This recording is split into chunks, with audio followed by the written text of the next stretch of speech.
আমার যারা ছোট ভাইয়েরা এখানে খেলতে এসেছ তাদেরকে আমি অনুরোধ করব, কোনো ধরনের রিস্ক নেওয়া যাবে না, কোনো আক্রমণ খেলা যাবে না।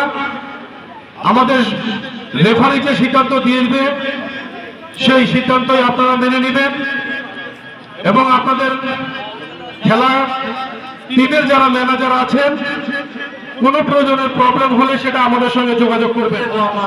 খেলা আমি নিজেও খেলোয়াড় ছিলাম, বাইরে অনেক খেলেছি, আর প্রতি আমার একটা টান আছে।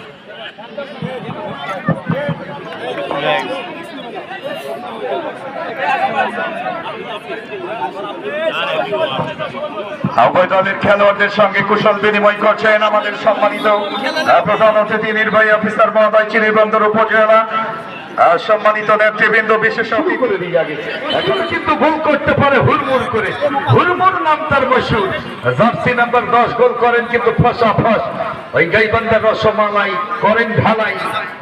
এই যাত্রায় কিন্তু এই 17 নম্বর জার্সি পর্যন্ত খেলোয়াড় মোবারক ঢাকা টঙ্গী ক্লাবের খেলোয়াড় আসাদুল করলেন না ভুল, মধ্যমাঠে কিন্তু মোর্শেদুল সৈয়দপুরের ফুটবলের একটি ফুল শিফন বাড়িয়েছেন ছোট্ট করে আবারও মোবারকের উদ্দেশ্যে। আর সেখানে ওই প্রতিপক্ষের খাইরুল পাতায় ঢুকে পড়েছেন প্রতিপক্ষের সীমানায়, আবারও কিন্তু সেই মোবারক রাখতে পারলেন না, কেউ নিয়েছেন গোবিন্দগঞ্জ লেফট উইং দিয়ে ঢুকবার চেষ্টা, ওই 5 নম্বর জার্সি পর্যন্ত খেলোয়াড় সেখানে পরে গেলেন। এ যাত্রায় উত্তম অনূর্ধ্ব 17 জাতীয় দলের এই খেলোয়াড় গোলকিপার আবি বন্ধরেই 4 নম্বর জার্সি পর্যন্ত খেলোয়াড় সেখানে রফিকের উদ্দেশ্যে দিয়ে দিলেন, আন্তক করে ভুল পাস পেয়েছেন। এবারে গোবিন্দগঞ্জ আড়াআড়ি ভাবে দেওয়ার চেষ্টা নিয়েছেন, আবারও কিন্তু খাইরুল সেখান থেকে লেফট উইং থেকে 3 নম্বর জার্সি পর্যন্ত খেলোয়াড় ওই রানু মহিমাগঞ্জের এই ছেলেটি।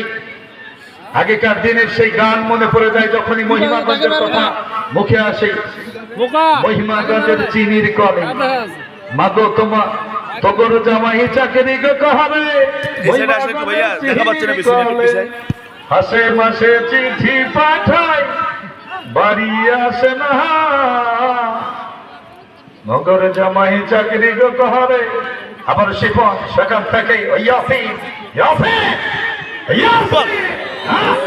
শুরুতেই কিন্তু একটা